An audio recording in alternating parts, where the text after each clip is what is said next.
व्रत। ये मत पढ़िए, आप सीधे कथा पढ़िए। तो वही कथा ही पढ़ रहे हैं।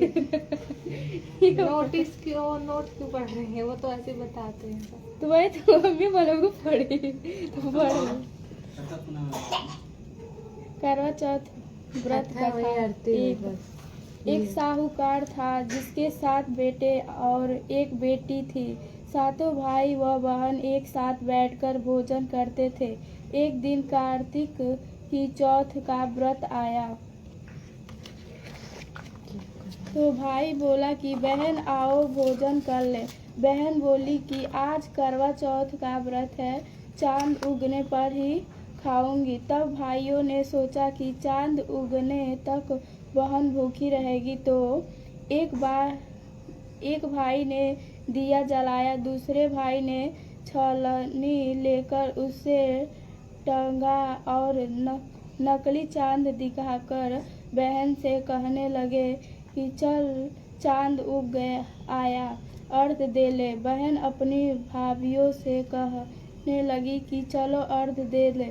भाभियाँ बोली तुम्हारा चांद उगा हो, हमारा चांद तो रात को उगेगा। बहन ने जब अकेले ही अर्घ दे दी और खाने लगी तो पहले ही ग्रास में बाल आया और दूसरे ग्रास में कंकड़ आया और तीसरे ग्रास मुंह की ओर किया तो उसकी ससुराल से संदेशा आया कि उसका पति बहुत बीमार है, जल्द भेजो। माँ ने तब लड़की से विदा किया और कहा कि रास्ते में जो भी मिले उसके पाँव लगना, और जो कोई सुहाग का आशीर्वाद दे तो उसके पल्ले में गांठ लगाकर उसे कुछ रुपए देना। बहन जब भाइयों से विदा हुई तो रास्ते में तो भी मिला, उसने यह आशीर्वाद दी कि तुम 7 भाइयों की बहन, तुम्हारे भाई सुखी रहे, तुम उनका सुख देखो। सुहाग का आशीर्वाद किसी ने नहीं दिया। जब वह ससुराल पहुंची तो दरवाजे पर उसकी छोटी ननद खड़ी थी। वह उसके ही पाँव लगी तो उसने कहा कि सुहागिन रहो, सपूतित हो। तो उसने यह सुनकर पल्ले में गांठ बांधी और ननद को सोने का सिक्का दिया। तब भीतर गई तो सास ने कहा कि पति धरती पर पड़ा है, तो वह उसके पास जाकर उसकी सेवा करने के लिए बैठ गई। बाद में सास ने दासी के हाथ बची सूखी रोटी भेज दी।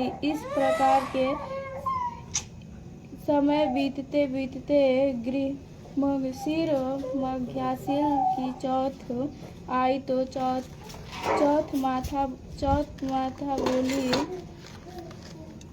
करवा ले भाइयों की प्यारी करवा ले।